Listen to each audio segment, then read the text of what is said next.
High বন্ধুরা, তোমরা সবাই কেমন আছো? আমার মিনি ব্লগে তোমাদের স্বাগত। দেখো, আজকে আমার বড় ননদের বানানো একটা রেসিপি তোমাদের সাথে শেয়ার করছি। এটা হচ্ছে ভোলা মাছের পাতুরি। দেখো, ভোলা মাছটাকে ভালো করে নুন দিয়ে লেবু দিয়ে ভালো করে ম্যারিনেট করে রাখা হয়েছে।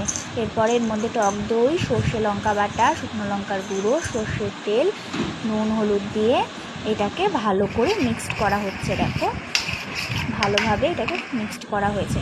এবার মাছগুলোকে এর মধ্যে দিয়ে ভালো করে মাছগুলোকে মাখিয়ে নেওয়া হচ্ছে, যাতে প্রতিটা মাছের গায়ে মশলা দিয়ে ভালো করে লেগে থাকে। এখন দেখো, এটাকে ম্যারিনেট করতে দেওয়া হয়েছে।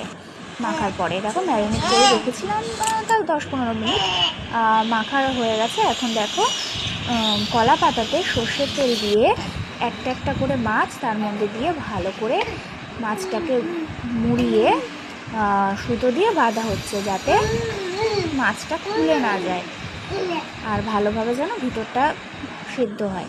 এখন দেখো, রাখো, তবে ঢাকা দাও।